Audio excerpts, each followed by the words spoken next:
And then we're saying to the children in our school, okay, guys, when you finish school, you get to head out there into the big wide world. You're going to have a lot of fun. And they're like, oh my goodness, it doesn't sound like fun. And we're going to run the biggest study of levels of hope in children ever recorded on the planet.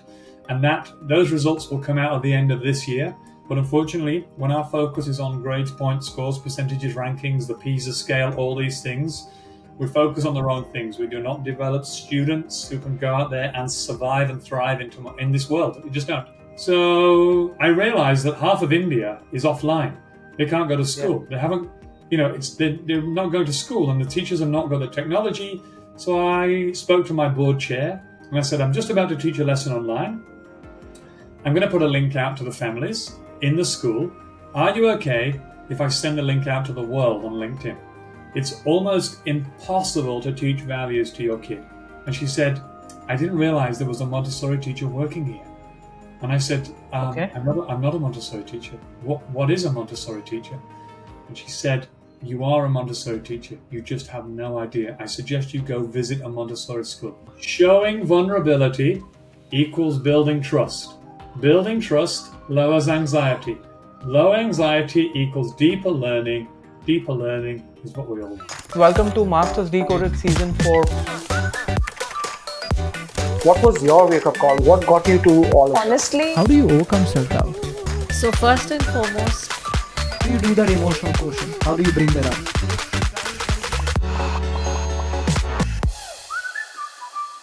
Hi Gavin, welcome to Masters Decoded Season 4 podcast. Really glad to have you on the show today.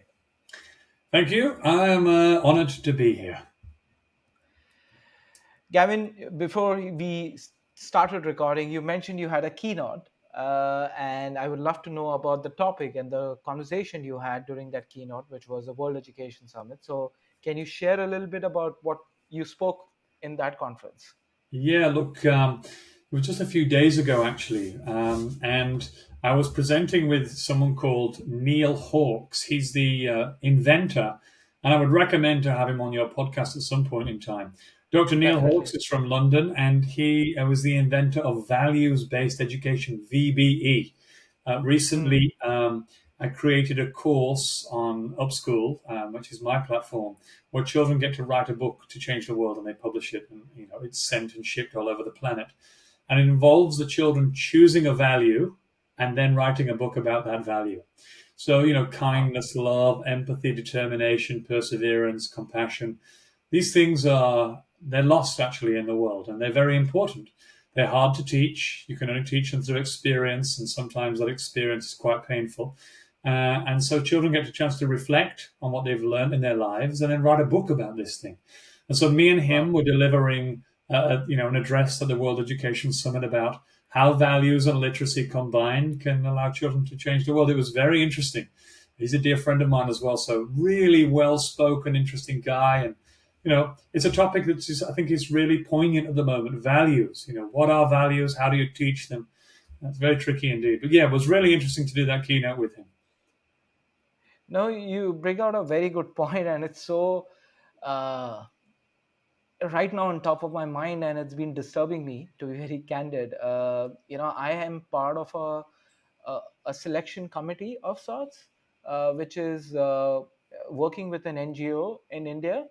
And what that NGO does is it provides scholarship to postgraduate students, specifically pursuing different degrees. And me and one of the other selection committee member, we were typically doing interviews with the students and with the aspiring students who have applied for the scholarship. They've been through a variety of rounds, and there are thousands of students who apply, and through various selection process, these students show up for the interview. Let me tell you, Gavin, it was a sorry state. Why I mean by sorry state is a lot of these students, they felt that, hey, we are doing engineering, we are doing data and AI, then we should get scholarship. Versus in my previous years, when I have done the similar process, many of the students have participated in community, giving back to community and aligning them. But today, that was a sorry state. Out of the 4 we took, and there are many more to go, we could only find one light of hope in one of them. the other three were like, robots of more of sorts. So to your point about values being lost, there are many things else getting lost in education, and would love to pick your brain. Why is that happening? Well, it's so interesting you should say that. And it sounds as if we've prepared this. We haven't, just so your listeners know, this is not a question we've prepared. It's just come up organically. But you mentioned Yeah. hope. You mentioned hope. And so I've recently started working with Dr. Jason Skews, who is one of the world leading educational psychologists. And I have a course that I wrote a couple of years ago. It's called Be the Change. And this course is Hmm. children choose an SDG, one of the SDGs from the Okay. United Nations. Then they work in their groups or in their class or individually or independently, and they try to achieve some specific real world learning activities to tick off the SDG, to say SDG number 3 is important to me. I did this thing in my community, and this is my achievement. So I started working with Dr. Jason Skews, and what we wanted to do is we wanted to measure the children's level of hope. Okay. And so what we did, we got a group of girls, 17-year-old girls from Sydney in one of the local schools here. And we did a pre-test on these girls to see how hopeful they were about the future and how determined they were to be able to change it. And it's called the Hope Scale. There's 23 questions in the Hope Scale. And when you answer these Hmm. questions, you can tell how hopeful you are. Now, what's Okay. interesting about hope in the world right now is levels of hope are really, really low. And if you Yeah. imagine why, and if after my discussions with Jason and other experts, we found out that because we're exposed to so much news now, it's everywhere. There's wars, there's famine, there's deforestation, there's climate change, the oceans are being polluted. Everything seems to be happening. If you are Yeah. 10 years old to 16 years old and you're sitting in the back of your car in the morning on the way to school with your father or mother, and they've got the news on the car radio, you imagine as you're driving there every day for 200 days a year, what do you hear? Rape, murder, deforestation, war, crime, famine, inhumane behavior. You hear all of these terrible things. And then we're saying to the children in our school, okay, guys, when you finish school, you get to head out there into the big wide world. You're going to have a lot of fun. And they're like, oh my goodness, it doesn't sound like fun. It sounds awful out there in the world.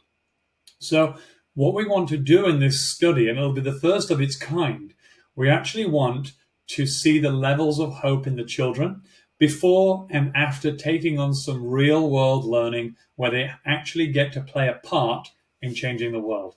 Now, the first study is with a small cohort of students, only 20.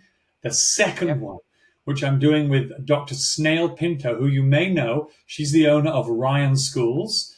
She's Yep. enrolled 50,000 children onto one of my courses, Wow. and we're going to run the biggest study of levels of hope in children ever recorded on the planet. And those results will come out at the end of this year. And what we're hoping to see is that when people like Dr. Snell Pinto take on courses that I design that think about real world learning and children taking action, and they're not qualified about, they're not measured on, grades, points, scores, they're measured on impact. What happens to the level of hope in children, and what happens to their determination to want to make it better?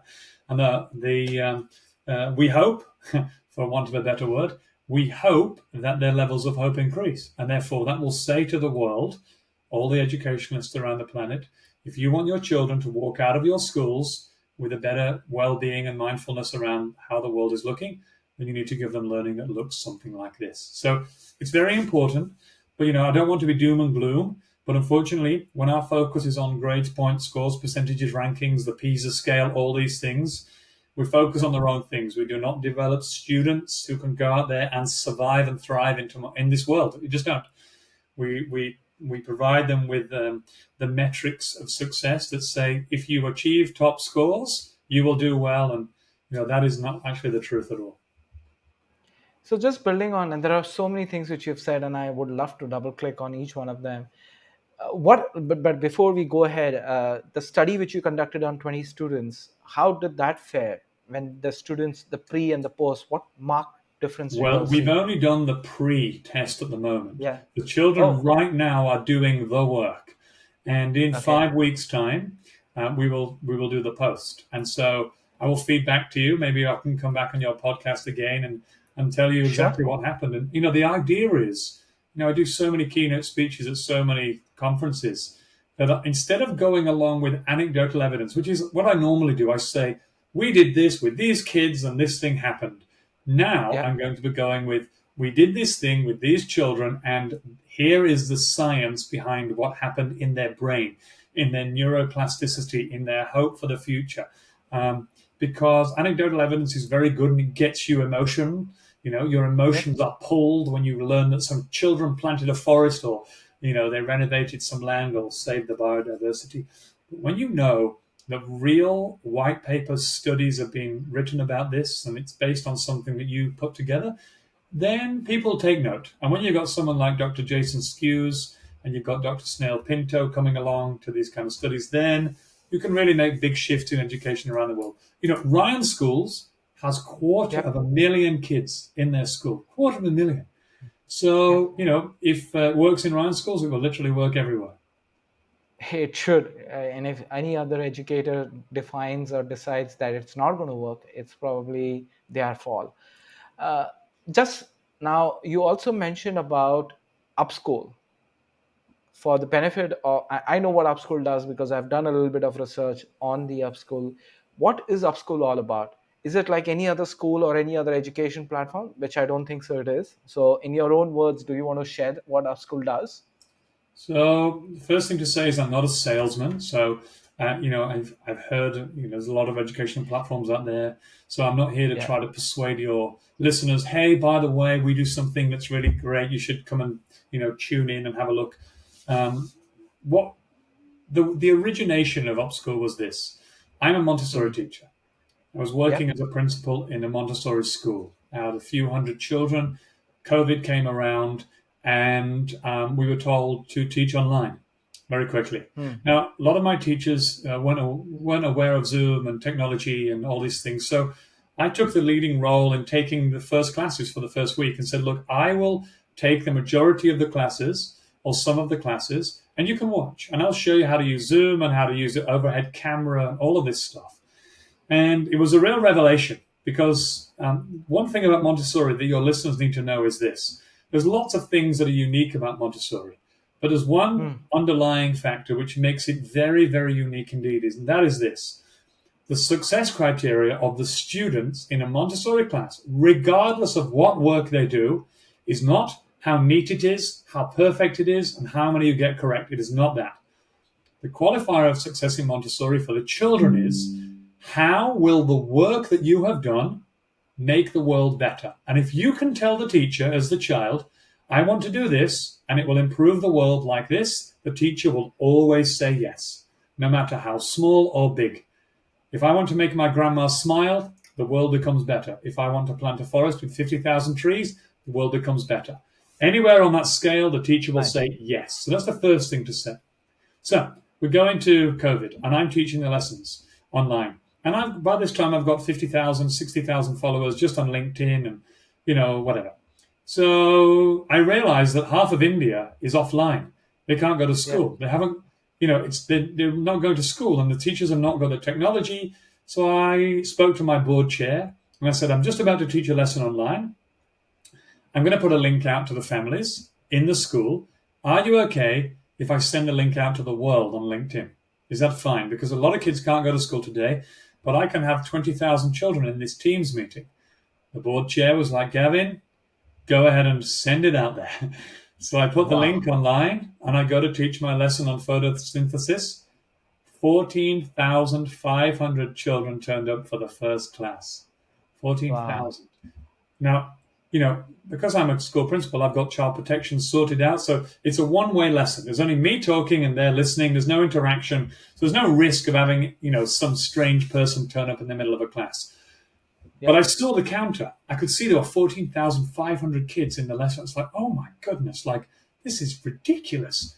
So many kids can come to one lesson just with one link, and this is free of charge. So I repeated it over a few days and then into a few weeks, and then I quit my job as school principal.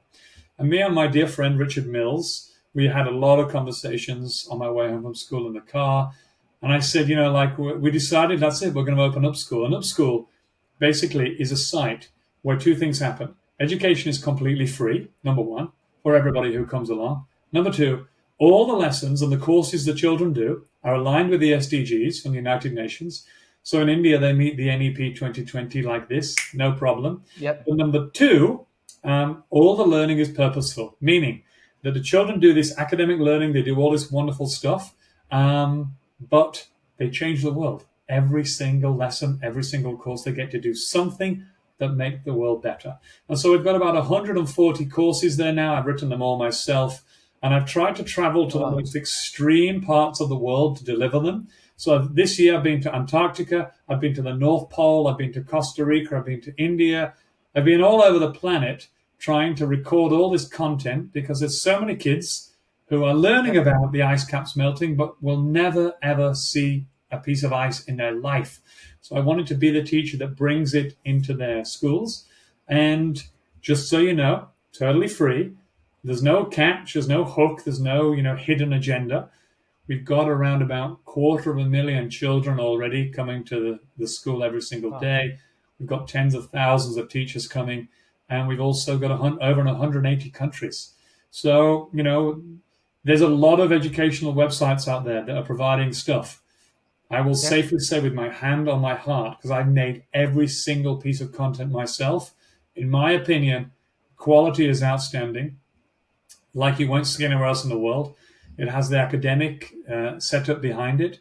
But your children will come and they will be absolutely addicted to doing this work because it makes them feel that they're making the world better. And it goes back to that level of hope again. When they get a chance to make the world better, their level of hope increases and their well-being increases. So, the idea is that, but it's all hands-on. It's all real tactile work. It's not just sitting at a screen looking at an app. None of that, in actual fact. I just give them the inspiration to want to do more. And it's fun. It's brilliant. I love it so much.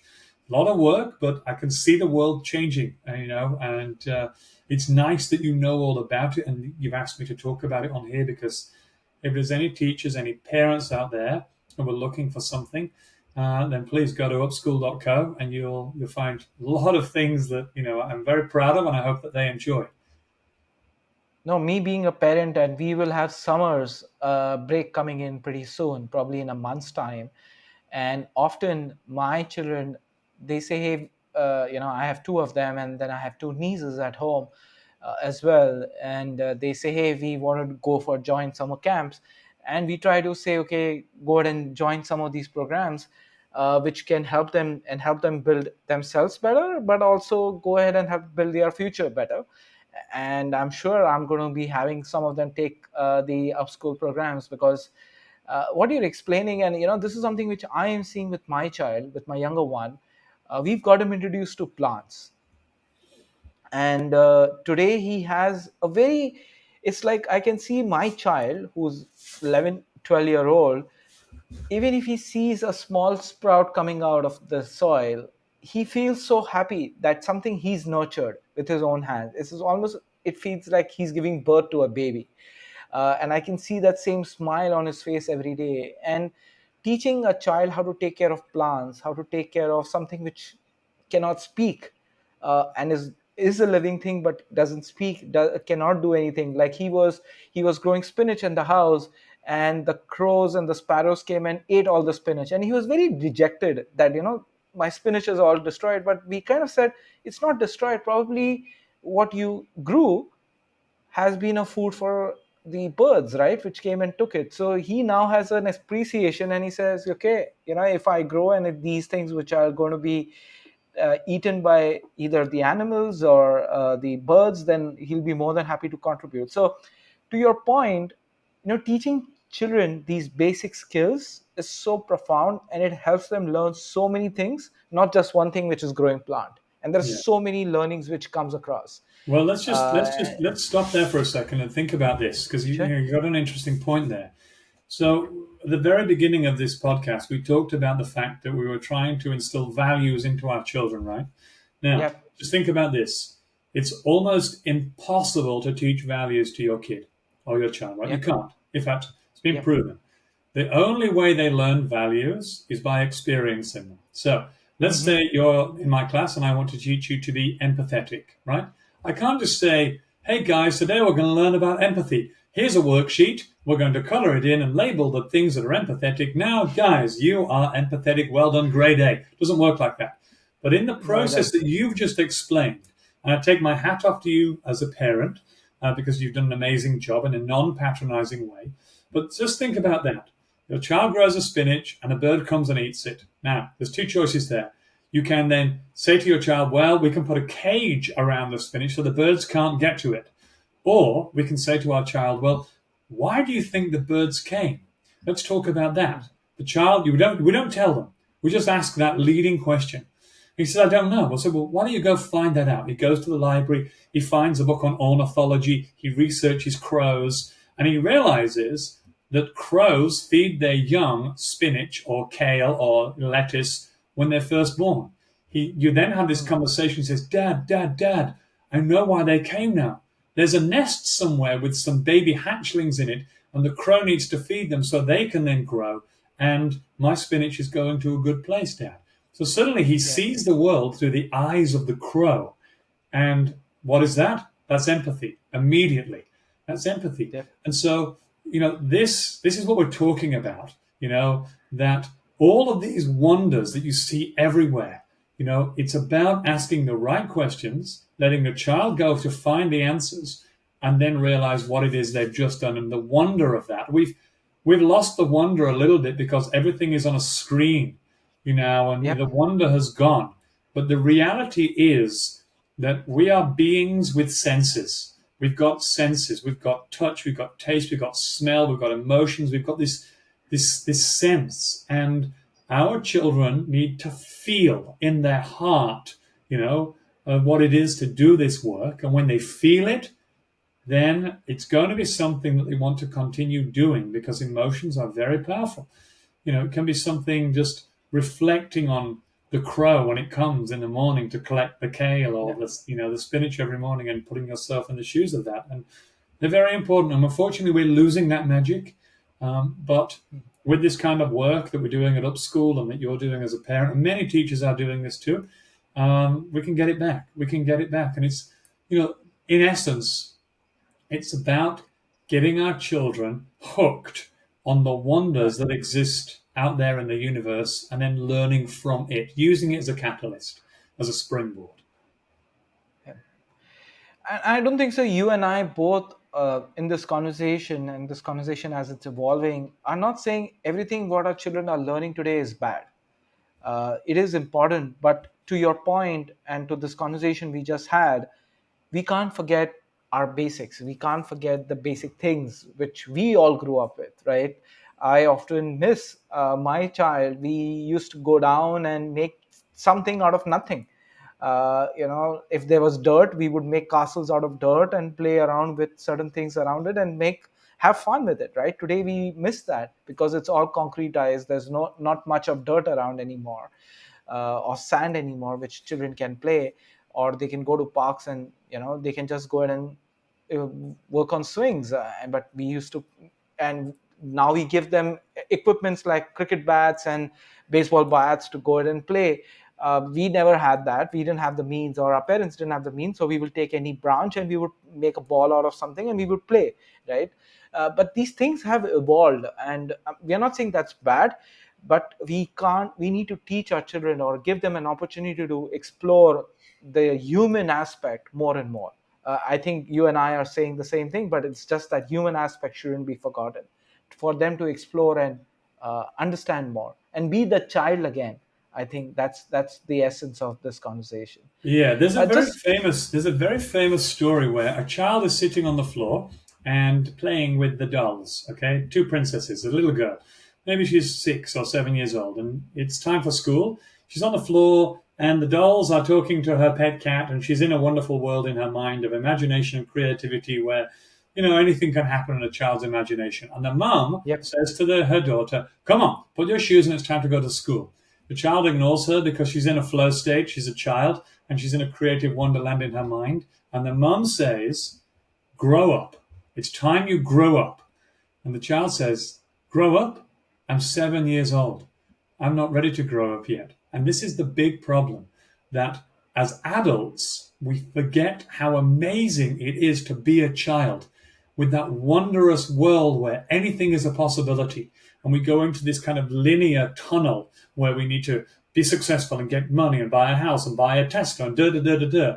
For a child, everything is possible. And our job is not to tell them to step out of that world. In actual fact, our job, in my opinion, is for adults to go back into that world.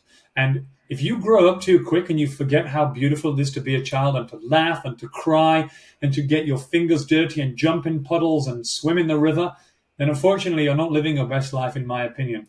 Our job is to let them live in the world of childhood and be in the magic of childhood for as long as possible. In fact, I would say if you can stay a child till you're 99, then you've succeeded in this world. You bring out a point, Gavin. When you were saying this, I was so smiling from my left ear to right ear. In our corporate life, I have been telling children now, grown-ups, people, my colleagues or people who work along with me, and saying, hey, if you want to be successful, you have to behave like a child.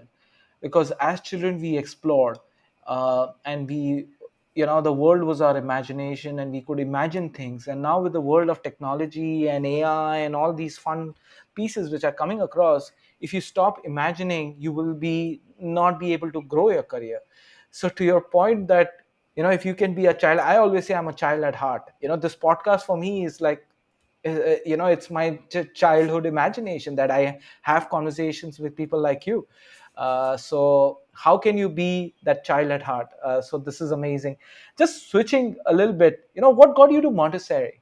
What provoked you to be a Montessori teacher and build a career around that? It was all about making loads of money. No, that's a joke. None of it. I don't think so. Yeah. Teachers do not make money. That's just a fact. You don't Yes. become a teacher for cash. You become a teacher for love. That was a joke. Yeah. It's an interesting story, actually. So I'll tell it to you. I was working in an Islamic school in Sydney for 10 years. Okay.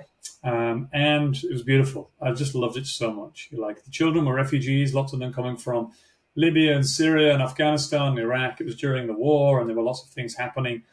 And I had this kind of epiphany one day where, I had all these children who'd suffered such trauma that I can't even tell your listeners. They can imagine it, unfortunately. Terrible things. War causes terrible atrocities. And what happens is our children see it all, and then they're expected to go out into the world and just get on with their life. So I had children arriving in my class who'd been through this trauma. And then I was trying to teach them, fractions, or nouns or, something. And I remember thinking, goodness me, these poor kids, they are not ready to learn about fractions. They've seen things that I can never imagine. And I need to help them with that, first of all. So what happened was I did something a bit left field. At this point, I'm just a mainstream teacher, the average teacher, like everybody out there, no Montessori training whatsoever. So I decided what I was going to do. I was going to put a curriculum up on the wall, the timetable for the week. I was going to leave some spaces in this curriculum timetable to say, on a Wednesday morning between 11 and 12, that's a free space. If you want to come to the front of the class and tell your story, teach us about your homeland, your food, your culture, and tell us a bit about your journey to Australia, then this space is for you. And so what I wanted to do was give the children some agency, give them some voice, and allow them to just have a platform to talk. Because when you can talk about what's happened to you to a group of people who you feel safe with, then this is therapy. I wanted to help them. So anyway, that was my idea. So I put up the timetable, and 2 weeks later, nobody had taken a slot. No children had opted to take a slot. And one little boy, I won't say his name, but he was from Algeria. He came to me and said, Gavin, I'd like to talk on next week, on Monday. I'd like to tell everybody about my journey. I moved to Afghanistan, and then I want to bring some food in and share it with the class. And I was like, this is amazing. Yes. So I helped him prepare a little PowerPoint presentation, and he came to school with his abaya on and his a little hat, and he recited some of the Quran, and it was just gorgeous. Anyway, he finished his lesson, and when he taught, I sat in his seat. So I replaced him. He was the teacher. I was now learning from him because actually I didn't know about his culture. I was now the student. And Yeah. what happened after that was just astounding because there was a flood. The floodgates had now opened. Every child saw when I speak at the front, I'm safe and I can tell my story and it's unfiltered and I have a voice. And there's other people in this room that also have trauma like me, and we can now look after each other. So every child started to come and tell their story, and we became so close as a class because we all knew that we'd all been through something. I told my story too. Mine wasn't as serious, but I'd been bullied as a child, and my father had left before I was born. And I told my story to the class, and I showed them I'm vulnerable too, and we're all suffering in some ways.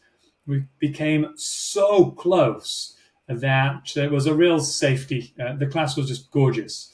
But now, by this time, everybody had told their story. There's only 20 kids in the class. Yeah. And I said, maybe it's time now to take away these windows from the curriculum. And one child said, Gavin, is it okay if I teach a geography class in one of the lessons? Because I love Egypt. And could Wow. I teach the class about Egypt? I said, oh my goodness, you've just given me an idea. We'll leave it open forever. And you can help me teach the curriculum. At the beginning of the term, I'll tell you what's coming up, and you can plan a lesson, and I'll plan it with you. And we'll all have speciality fields. Each kid had a little badge saying biologist or Egyptologist or mathematician, and we all had our specialities, and it was just brilliant. Now, this was going on in the class, and it was just, number one, I didn't have to teach as many classes because the kids were teaching, which was great. No, I'm not joking. They were only 10. These kids were only 10 years old, which was remarkable. But then, in came one day randomly the inspectors from the Australian government to do a spot inspection. And Wow. and they turn up without warning, right? They turn up without warning. And it just so happened that the inspector walked into my class when I was sitting in a child's seat and a 10-year-old was teaching the class. And, I remember looking at the door and thinking, oh my God, please do not be a government inspector. And so the lady just walked in. She sat in the corner with her notebook. I'll never forget her name. Her name was Sue Bremner. She sat in the corner. We're friends now. She sat in the corner with her notebook. She started to scribble Okay. down notes. And this child took the whole class, 50 minutes long. And it was on, what was it on now? It was on World War II. That was it. His specialty was World War Wow. II. So he had a PowerPoint presentation, had a worksheet for us to complete. Just brilliant. Brilliant. I just loved every moment of it. And I met with the inspector afterwards. And the first thing I said was, I'm so sorry about that. And she said, I don't know why you're apologizing. And I said, well, I was sitting in a child's chair. You must be thinking. And she said, I didn't realize there was a Montessori teacher working here. And I said, Okay. I'm not a Montessori teacher. What is a Montessori teacher? And she said, you are a Montessori teacher. You just have no idea. I suggest you go visit a Montessori school. And so I went to have a look, and lo and behold, there it was. I realized, oh my goodness, that I was already trying to be this, but I didn't know it existed. And then I did my formal training, became a Montessori teacher, became a Montessori principal, and now I'm the Montessori ambassador for Australia. So, that was my journey, but it took a child to teach me that I needed to be a Montessori teacher. And, that goes back to Montessori says, follow the child. And in this occurrence, children showed me the way. And that's not a made up story, it's the truth. So, yeah, that was my journey into it. And, I haven't looked back since. So it's an amazing pedagogy, philosophy. It's just so good. I am. I've never been heavy heart in any of these conversations. Today I am. I have goosebumps all over hearing the story, Gavin. It's so profound. And you're right, children teach us many things. And you spoke about one thing which kind of caught me in a very deep way, right? Which is vulnerability, right? We all have been through situations, but unfortunately, the world uh, teaches us to protect or don't show our vulnerability, right? And I would like to pick your brains there, right? Because what you did with the child there, and he was so open to share, and even you in that entire process were vulnerable in front of the children. uh, Sometimes we'll be okay with being vulnerable in front of our children, but being vulnerable in front of other grown-ups becomes a big taboo, becomes a big issue. And nobody teaches us how to manage vulnerability, right? And all the issues we've had or the traumas we've had as children or grown-ups. What's your perspective on that? Well, if you pretend to not have any troubles, you'll only cause yourself anguish later on. You can only put a brave face on for so long. It's very common, unfortunately, in men around the world Hmm. that they try to be the hero, try to be the breadwinner, and you find that there's a lot of mental health problems now in men that they find it hard to come forward because in tradition, being a man is strong and I'm the breadwinner, I'll protect the family, blah blah blah blah blah. I'm not being gender specific, but this is an issue, and so there are multiple ways to tackle this. Firstly, being honest about how you feel and what you're going through and talking about that in front of your children. you know I don't have to explain why that's so important, to show them Yeah. that we know now that there's a culture of dopamine addiction, being happy all the time is completely irrational and impossible. Who wants to be happy all the time? Nobody. That's not. If you don't know what sadness is, you have no idea what happiness is. You can't tell what white is if you haven't seen black. You can't tell hot from cold unless you've had both. So the Yeah. first thing to say is you must have a spectrum of feelings, emotions, experiences to experience anything. This is the fact. But adults being vulnerable in front of another adult, I think, it builds trust. And if you want to have trust and safety in our schools, in our families, you have to show vulnerability. And I'll give you an amazing example of this, which hopefully some of your teachers listening might want to take on. So when I was principal of the school that I had, and it's Montessori with a twist. So I've added something to this to make it more in line with what I believe, but it's very much influenced by Montessori. So what happens in our schools traditionally is children come in for 10 weeks in the term. At the end of the Mhm. term or the year, we test them. And we say, okay, guys, were you listening carefully? Did you remember everything I said? And did you revise? Right now in India, the exams are happening, so it's very much, Yep. it's present right now in India for sure. So did you Yep. listen? Did you remember? Did you revise? If you did, then go. There's no pressure on the teacher to say, did I actually do a good job as a teacher? Did I do a good job? The pressure's on the student.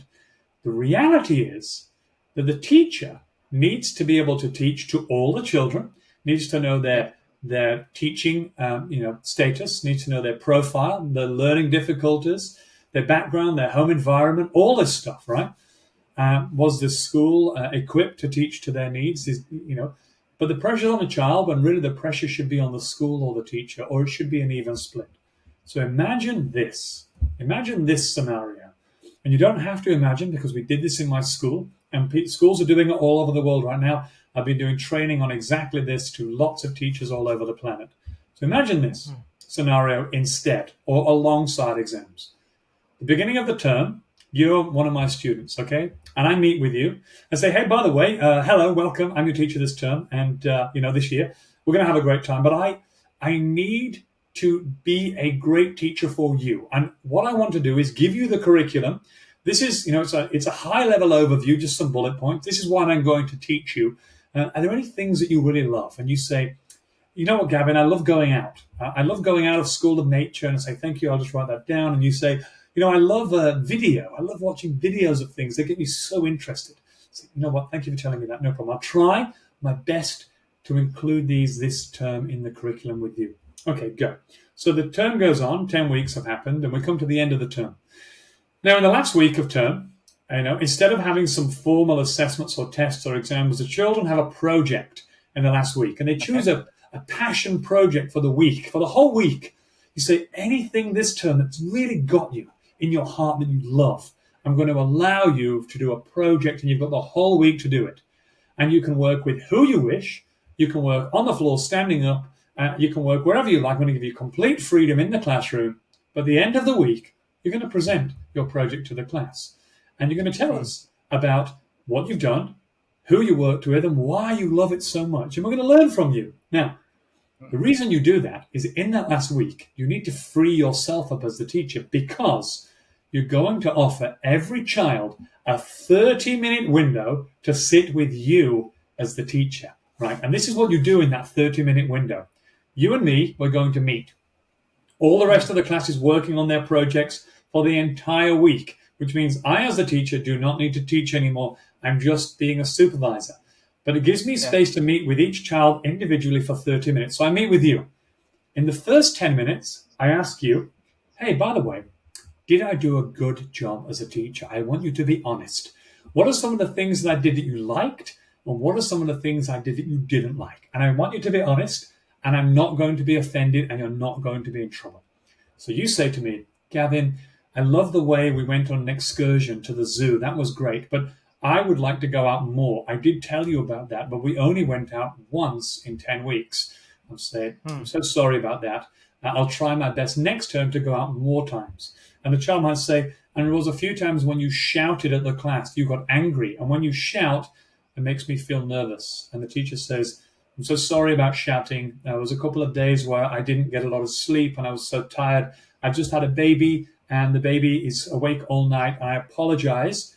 If I made you anxious, I'll try next term to not do that. And the child says, okay, thank you. Now we're building trust. We're showing we're vulnerable. We're showing that we're human. And we're listening to the child. And we made some mistakes. And that's okay to make mistakes because you're a human being. And what you're saying to the child is, it's okay if you make mistakes too. If you break the rules sometimes, or you hurt somebody, or you misuse a piece of material. In the second 10 minutes, you then talk about the curriculum. What did you love? What inspired you? What's exciting about next term? And in the last 10 minutes, you talk about emotions and feelings and anything you're feeling and struggles at home or anything that's bothering you. What happens in that window of time, we call it a conference, is you show that you're vulnerable and you build trust with your students.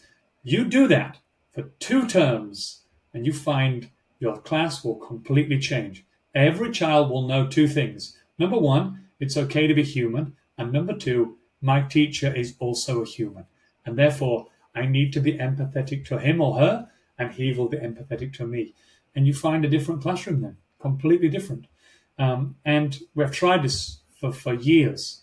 I shared this week on my LinkedIn profile with a template for teachers to use, and it went gangbusters. 150,000 teachers downloaded it, which tells me that it's something that's needed in the world. So going to your question, and I've answered it in a very long way, and I apologize, but No. showing vulnerability equals building trust. Building trust lowers anxiety. Low anxiety equals deeper learning. Deeper learning is what we all want. I'm sure every teacher would want to be like you. And the process you just explained, I was like, I never had that kind of an education. I wish my teachers were like that. And I wish for my children to have teachers like them, who, or like you, who can actually, uh, you know, bring the best out of children in many ways, which is so profound. But But so building, easy. But so easy, right? Just listen to that. Just listen to what I said. Very simply. The last week of term, you can do a project on something this term which has inspired you. There's your assessment. Straight away, you've got your assessment. You don't need a test. You know what? The fact is this. Every teacher listening to this knows this one thing. Without a test, you know exactly what every kid can and can't do anyway. You don't need the test, actually. So that last week, do a project. It's free. I'm here to support you, but I want to learn from you. And in that time, we're going to have some one-on-one time to talk about you and me and our relationship and what I can do better and what you can do better. Like, teachers also enjoy that week too. It's a beautiful week to have. Very easy to implement, not hard at all. but how do you change the national policies, right? Because most of these curriculums or the way the processes get conducted, like even these test systems, right? A lot of national policies dictate that to the schools, and schools unfortunately have to succumb to that and just get that thing done. uh, are you seeing that change happening in Australia, where the government or the education institutions are opening up and saying, hey, we need to do a different way? Montessori is yes, but formal education systems, or I'm not saying Montessori is not a formal education system, but how do you change that? Because that's a big challenge today. Yeah. Look, it's very hard. You're right. And quite often, in terms of government, people are in power for 4 years and then they leave, Yeah. and then a new person comes along, and then so you don't have this longevity to be able to put these Yep. things in place and see them to fruition, which is tricky Yep. indeed. I tell you what you need, and I don't want to blow anyone's trumpet here, but you need leaders like Dr. Snail Pinto, like Dr. Sunita Gandhi. You need these kind of guys, and I'm working with them right now. Dr. Priti Olcha, they're big educationalists in India, and Yep. they think differently. And it's within the curriculum, so you're not doing something crazy. You're not suddenly ripping the roof off the school, and it's nothing too crazy. It's still within Yeah. within the boundaries of in the curriculum. You're just thinking differently. And when you've got leaders like these people, Dr. Sunita Gandhi, Dr. Snail Pinto, Mega Adju, who used to run Rise Experiential School in Nasik, like when you've got these people and you do it in their school and then you test it with real, academia behind it, you can't argue with that. You can't argue with that. And the reality is that who rules the roost when it comes to education Yep. policy? I'll tell you who rules the roost. Parents rule the roost because they vote for the politicians, they enroll in the schools. So Yep. if you want to change anything, you don't go to the politicians, you go to the parents. If you can persuade parents that this is what your children need in order to succeed, the parents will go to the school, knock on the door, and say to the principal, excuse me, why do we not have conferences and project-based learning in week 10? I was listening to a podcast with Annes Merchant, and there was Gavin McCormack was there talking about this thing, and we need it. The principal wants the parents to stay enrolled and invested in the school, and therefore they will change. And when schools change, policy changes. And then that's the Yeah. way it works. You work from the bottom upwards. I was just going to ask you, should it start top down? But no, it's bottom upwards, and it's the parents who need to, like people like me who are parents, right? We need to start understanding the beauty of these methods of education. How can it have a profound impact on a child? Gavin, you are full of stories, and you've been on the TED platform. You've been the ambassador for Australia for Montessori for 3 years in a row. What keeps you awake? What keeps you challenged every day? With the world where things are right now, and children going through various stages of learning, traumas, and everything. What is keeping you awake? So I get to sleep good at night Hmm. time. There's trouble in the world. You Yeah. can't change everything at once. It's impossible for one person. And so, that is why we created Upschool. Let me tell you why we created it. Because, I've built 10 schools in Nepal, 9 schools. I've got 3 teacher Nice. training centers in Nepal too, right? And I built those on my own at the beginning. And then I was a school principal and I thought, God, I've got hundreds of kids in my school here. And I've got each one of these kids has 2 parents. So now I have 600 people who can help me with this. So then I managed to achieve bigger goals. And then I left that job and we opened up school. Now we've got 250,000 kids. Each one of those children has 2 parents. And it's growing every day out of control. Thousands of kids coming every single day, teachers coming every single day, tens of thousands of them. So suddenly you have this kind of army of change, and it's all good. So you have all these kids who are then thinking differently about the future. They're looking at that magpie eating the spinach and thinking, ooh, he's got some little babies in the nest. I'm going to let him eat Yeah. my spinach. And so, that's the driving force behind this is if you can just keep going, then maybe you'll get millions and millions of children coming along, and then the future looks better. the future looks better. And ultimately, I do a lot of this work to make my mum proud. I'm from a very poor family in England, and we struggled when I was a kid. My dad had left; it was just my mum, and she was working very hard to to support the family. And I want to make her proud. And so, she walks around my local village in England saying, "Did you know my son? He's on a podcast and he built a school and his kids planted a forest." And, like it's good work. It makes you feel good. It's not about money. Look, I have a very small apartment. I don't have anything. I don't buy labels. I don't have a Ferrari, none of that stuff.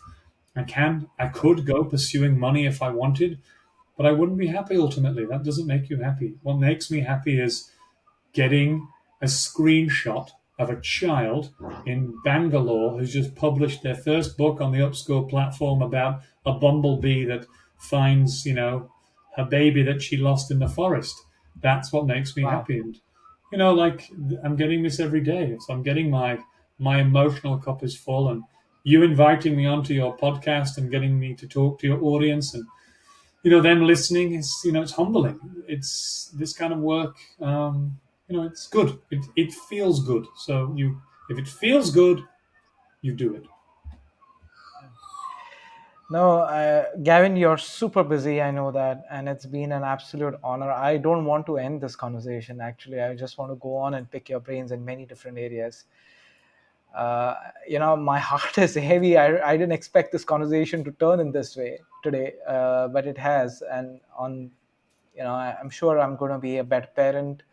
I'm going to be a better teacher to my children and to the world across, and probably change the way I look at the world in many different ways. So thank you for being on this platform. It's been an absolute honor to have you on the show today. No, it's my pleasure. And if I can just do a plug, if you don't mind, Please. you said to me that you'll change the way you parent. Well, when I was a principal, I had parents coming in my office every day, and they're asking me questions about their children. What should I do with this? And how do I develop independence in my daughter? The blah, blah, blah, blah, blah. And I started to give all this advice, but I'm not a parent. In fact, I only have a cat. Um, Hmm. and after a few months, I realized that the advice I was giving was working. Parents would come back and say, "Thank you so much. You're like, I now have a better relationship with my daughter," or blah, blah, blah. So I started to write them down. And in the end, I wrote down 100 and I turned them into a book. And the book is called The Potential in Every Child. And it is on sale on Amazon in every country on the planet. So if any parents or teachers are listening and they want to go and search it up and buy a copy, then I'm pretty sure that it will open your eyes to 100 ways in which you can develop a child of the future by literally just changing the way that you think and act. No, I'm definitely going to buy a book because, as I said, that summer vacations are coming up for my children, and they're going to be all over me. Dad, like yesterday, they were sitting and they said, "Hey, give us a task." Like, they have this fun, and I give them this task. Hey, why don't you draw, or why don't you go ahead and make something? It's not about playing video games, but they do that, and they enjoy. And then I give them, how did they do well and what they could have improved on. Yeah. So it's fun to do that. And definitely, if these 100 ways can help me get better, being a better parent, then definitely I'll do that and I'll buy that book. Yeah. Okay. Good. Well, that's great. I'm glad, and thank you so And much. we'll definitely leave the link. We'll definitely leave the link in the podcast show notes so that people can access that Yeah. directly Thank you so also. much for doing that. I appreciate it. But yeah, it's been a pleasure to be here. And your listeners can find me online. I'm everywhere. If they need any assistance or help, I'm always willing to give time to people if they need it.